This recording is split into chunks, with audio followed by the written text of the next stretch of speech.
Hello बड़ी Dilip Singh from DSA class Udaipur. तो आज की सेशन के अंदर अपन ऑर्गेनाइजिंग स्टार्ट करेंगे। अब ऑर्गेनाइजिंग के अंदर आज अपन जो पर्टिकुलर टॉपिक पढ़ेंगे वो एक फर्स्ट टॉपिक पढ़ेंगे, वो पढ़ेंगे पर ऑर्गेनाइजिंग स्ट्रक्चर। कौन सा है बेटा? Organising structure. ठीक है, फर्स्ट टॉपिक इसके बारे में बात करेंगे। किसके बारे में बात करेंगे? जो ऑर्गेनाइजिंग का जो स्ट्रक्चर है उस स्ट्रक्चर के ऊपर बात करेंगे। एंड जो सेकंड टॉपिक है इसके अंदर अपन पढ़ेंगे वाइड स्पैन ऑफ मैनेजमेंट क्या होता है, स्पैन ऑफ मैनेजमेंट क्या होता है। बेटा मैं एग्जाम पॉइंट ऑफ व्यू से बात करूं, whether it's from CBSE boards और आरबीएसई बोर्ड्स, यहां से क्वेश्चन हमेशा एग्जाम्स में आता है, तो इस टॉपिक को अच्छे से पढ़ना है। ठीक है, फिर फंक्शनल स्ट्रक्चर क्या होता है, इसके मेरिट्स क्या है, इसके डीमेरिट्स क्या है, ये सब क्वेश्चंस हर बार बोर्ड्स पूछता है यहां से। ठीक है, तो ये कुछ टॉपिक्स है जो अपन आज की इस वीडियो के अंदर स्टार्ट करेंगे। चलिएगा स्टार्ट करते हैं। तो आज बात करते हैं ऑर्गेनाइजेशनल स्ट्रक्चर क्या होता है। तो एक बार रीड करता हूं। When the managers are performing the organisation function in an organisation, a structure get created automatically when defined job positions, authority and responsibility of a different employees.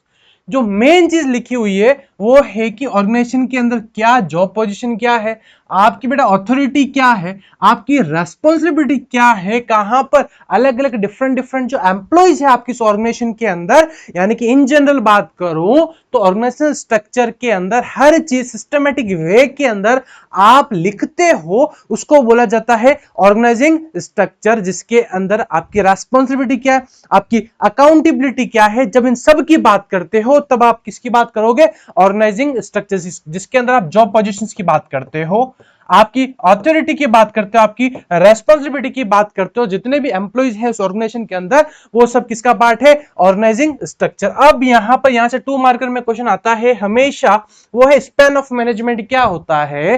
तो बेटा ध्यान रखना, जब भी मैं बात करूं स्पैन ऑफ मैनेजमेंट की, किसकी बात करूं? जब भी बेटा मैं बात करूं किसकी?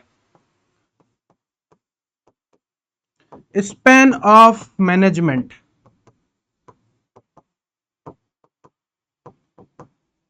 देखो स्पैन ऑफ मैनेजमेंट का क्या मतलब होता है? स्पैन ऑफ मैनेजमेंट का मतलब होता है एक सुपीरियर के अंडर के, एक सुपीरियर के अंदर कितने अलग अलग सबऑर्डिनेट काम कर रहे हैं। क्या बोला मैंने?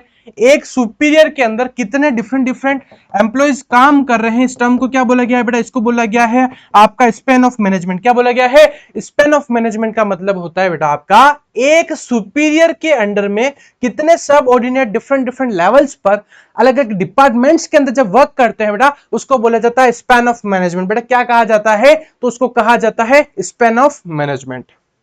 तो पढ़ते हैं span of management. The number of subordinate who work under one superior, एक सुपीरियर या फिर एक सुपरविजन के अंदर जब एक मेन लीडिंग बॉडी एक होती है, उसके अंडर जब डिफरेंट डिफरेंट ऑर्गेनाइजेशन के अंदर जब लोग काम करते हैं, उसको क्या कहा जाता है बेटा? तो उसको कहा जाता है आपका स्पैन ऑफ मैनेजमेंट। बेटा क्या कहा जाता है? Span of management. और यहां पर 2 डेफिनेशन लिख रखी है, जो आप जिसके अंदर सुटेबल हो वो आपको एग्जाम के अंदर लिख के आनी है। सेकंड डेफिनेशन दिख रही है, the number of subordinates, a number of subordinate who can be managed effectively by superior। यानी कि वही बात है, यहां पर थोड़ा ट्रिकी, थोड़ा सा घुमा रखा है, लेकिन फर्स्ट बात डायरेक्ट बोली है, the number of subordinate who work under a one superior. एक सुपीरियर के अंदर कितने सबऑर्डिनेट अलग अलग लेवल पर जब लोग काम करते हैं बेटा, उसको बोला जाता है स्पैन ऑफ मैनेजमेंट। बेटा क्या कहा जाता है? स्पैन ऑफ मैनेजमेंट को अच्छे से यहां पर सावधान इंडिया लिख लेना। यहां से हर बार whether it's from CBSE boards या आरबीएसई बोर्ड्स की बात करूं, यहां से 2 मार्कर के अंदर क्वेश्चन आता है। अगर सीबीएसई की स्पेसिफिक सीबीएसई की बात करूं तो यहां से केस बेस्ड क्वेश्चन आता है। क्या आता है बेटा? केस बेस्ड क्वेश्चन आता है। और जब आरबीएसई की बात करूं तो यहां से डायरेक्ट क्वेश्चन पूछा जाता है। फिर नेक्स्ट टॉपिक की बात करते हैं, नैरो स्पैन ऑफ मैनेजमेंट क्या होता है। बेटा क्या टॉपिक है? वो है नैरो स्पैन ऑफ मैनेजमेंट क्या होता है। तो पढ़ते हैं narrow span of management. A manager can supervise and control effectively a small number of persons at a time. It results in a tall structure. फिर वाइड स्पेन ऑफ मैनेजमेंट। देखो 2 part है span of management की। क्या है? एक तो है narrow span of manager के अंदर क्या आता है? A manager can supervise and control effectively a small number of person at A time. It result in a toll structure. जब कोई पूछ ले कि नैरो स्ट्रक्चर क्या होता है, तो नैरो स्ट्रक्चर के अंदर क्या होता है कि जो सबऑर्डिनेट्स होते हैं, यानी कि एक सुपीरियर के अंदर जितने सबऑर्डिनेट्स होते हैं, उनका जो नंबर होता है वो थोड़ा कम होता है, लेस होता है, उसको बोला गया है नैरो स्पैन ऑफ मैनेजमेंट। बेटा क्या कहा गया है? Narrow span of management. और एक जो सेकंड कंसेप्ट है वो है वाइड स्पैन ऑफ मैनेजमेंट। बेटा कौन सा है? Wide span of management. A manager can supervise and control effectively a large number of person at a time. It result in a flat structure या फिर wide span of management. बेटा ज्यादा घबराने की जरूरत नहीं है. जब मैं बात करूं किसकी, जब मैं बात करूं स्पैन ऑफ मैनेजमेंट के, स्पैन ऑफ मैनेजमेंट का मतलब होता है एक सुपीरियर के अंडर में कितने अलग अलग डिफरेंट टाइप के सब यूनिट वर्क करते हैं, उसको क्या बोला गया है, स्पैन ऑफ मैनेजमेंट. एक है नैरो स्पैन ऑफ मैनेजमेंट और दूसरा है wide span of management. Narrow span of management का मतलब होता है कि एक जो सुपीरियर है उसके अंदर सबऑर्डिनेट है वहां पर जो नंबर्स है वो थोड़े कम है. और एक होता है वाइड स्पैन ऑफ मैनेजमेंट जहां पर नंबर्स क्या है बेटा, ज्यादा है. बस ये डिफरेंस यहां स्मॉल नंबर में बात की गई है और यहां पर वाइड ज्यादा नंबर, यानी कि जहां पर ज्यादा नंबर है वो वाइड और जहां पर नंबर कम है वो आपका है सर नैरो. क्या है, नैरो. ठीक है, अब बात करते हैं आगे.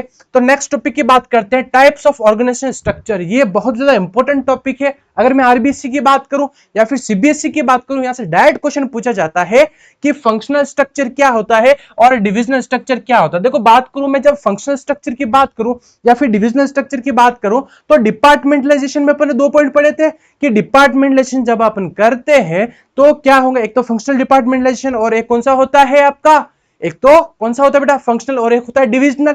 फंक्शनल डिपार्टमेंटेशन वो कंपनी फॉलो आउट करती है जहां उस कंपनी के अंदर जहां पर एक ही पर्टिकुलर प्रोडक्ट मैन्युफैक्चर हो रहा है वो कौन सा फॉलो आउट करेगी, तो वो करेगी आपका फंक्शनल डिपार्टमेंटलाइजेशन. और एक ऐसी कंपनी जहां पर 2 और मोर देन 2 प्रोडक्ट्स के अंदर डील होती है वो कौन सा करेगी, डिविजनल स्ट्रक्चर. ठीक बात है, बस उससे ही related types of organization structure के अंदर है first one that is a functional structure और second one that is a divisional structure.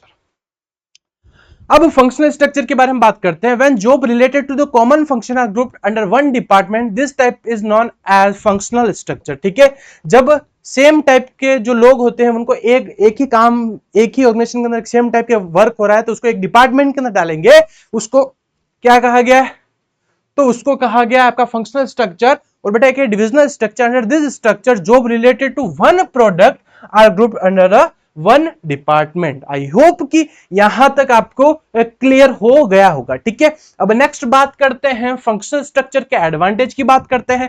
तो फंक्शनल स्ट्रक्चर के एडवांटेज के अंदर फर्स्ट स्पेशलाइजेशन, फिर इजी सुपरविजन, इजी कोऑर्डिनेशन. ठीक है, देन आगे बात करते हैं it help in managerial efficiency और इफेक्टिव ट्रेनिंग. ठीक है, तो first specialisation, first point is a specialisation. तो when activities are classified as per skills and qualification and activities related to production are grouped under the same department it leads to specialization. भाई बात सीधी भी है कि जब functional structure की बात करते हैं, इसके एडवांटेज की बात करते हैं, यानी कि यहाँ पर स्पेशलाइजेशन आता है. स्पेशलाइजेशन इसलिए आता है क्योंकि उस पर्टिकुलर डिपार्टमेंट में काम किसका हो रहा है, एक प्रोडक्शन का काम हो रहा है. मार्केटिंग का डिपार्टमेंट है तो मार्केटिंग का काम हो रहा है. ठीक है, यानी कि वहां पर कहीं पर भी कंफ्यूजन क्रिएट नहीं होता. उनको पता है कि यहाँ पर मार्केटिंग का काम हो रहा है तो मार्केटिंग का काम ही करना है अपन लोगों को. तो स्पेशलाइजेशन के अंदर लिख रखा है when activity are classified as per skills qualification and activities related to production are group under one under the same department it leads to specialisation. जब सिमिलर टाइप की एक्टिविटीज को आप एक पर्टिकुलर ग्रुप के अंदर कवर आउट करोगे तो वहां से क्या निकलेगा, आपका स्पेशलाइजेशन निकलेगा. आप खुद सोचो ना, एक ऑर्गेनाइजेशन है वहां पर सब लोग मिलजुल कर काम कर रहे हैं, पता ही नहीं पड़ रहा है ये क्या प्रोडक्शन का है, क्या कोई सेल्स का, कोई मार्केटिंग का, ऐसा कुछ नहीं है.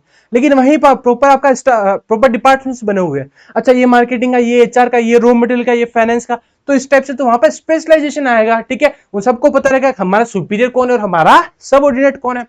फिर easy supervision. The supervisor become familiar with the type of tasks to be performed because all the tasks related to one function only. As a result he can easily supervise and guide employees. जो supervisor होता है या फिर जिसके under में, supervision के under में जहां पर काम कर रहे होते दूसरे एम्प्लॉइज, उनको भी पता रहता है कि ये हमारा सुपीरियर है, ये हमारे सबऑर्डिनेट से किससे ऑर्डर रिसीव करने हैं और किसको ऑर्डर देना है. फिर है इजी कोऑर्डिनेशन. इजीली कोऑर्डिनेशन सीधी सी बात है, जब अलग अलग डिपार्टमेंट के अंदर काम हो रहा है तो कोई आपका टॉप लेवल का कोई कैंडिडेट आता है, फिर मिडिल का आता है या फिर लोअर का आता है, तो उनको पता रहेगा अच्छा ये प्रोडक्शन डिपार्टमेंट है, ये हमारा मैनेजिंग डिपार्टमेंट है, तो वही पता रहेगा. कोऑर्डिनेशन बहुत ही अच्छी तरीके से होता है. All the departments are interdependent on each other. Functions of one department depend on other department, so it leads to be easy coordination. For example, production department depends upon the purchase department for raw material.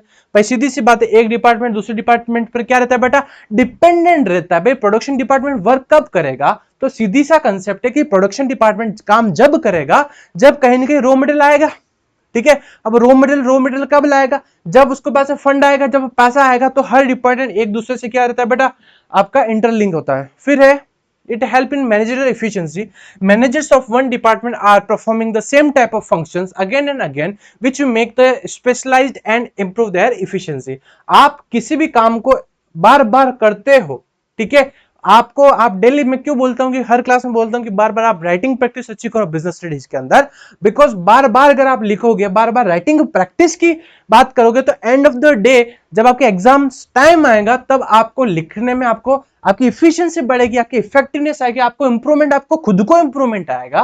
That is it help in manager efficiency. एक काम को अगर कोई candidate बार बार करता है तो उसमें efficiency boost होती है। And the last one, effective training. It make training of the employees easier as they are trained in limited type of skills. Employees of the production department are given trained in the production technique only.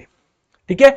Effective training ये भी एक अच्छा point है कि यहाँ पर अगर particular functional के अंदर बात करें, यहाँ पर पर्टिकुलर डिपार्टमेंट बने हुए होते हैं, तो किसको क्या ट्रेनिंग देनी है, किससे ट्रेनिंग में क्या करवाना है, कैसा करवाना है, किस टाइप का वर्क करवाना है, उनको हर चीज क्या होती है बेटा, पता रहती है। क्या रहता है बेटा, पता रहती है। ये है इफेक्टिव ट्रेनिंग का पोर्शन, ठीक है। फिर फंक्शनल स्ट्रक्चर के डिसएडवांटेज क्या है, इसके बारे में अपन नेक्स्ट वीडियो में बात करेंगे। आई होप कि यहां तक आपको अच्छे से समझ में आया हो, और कुछ भी डाउट हो तो हमारा जो व्हाट्सएप नंबर है उस पर आप मुझे कनेक्ट हो सकते हैं। Thank you and have a nice day team DSA.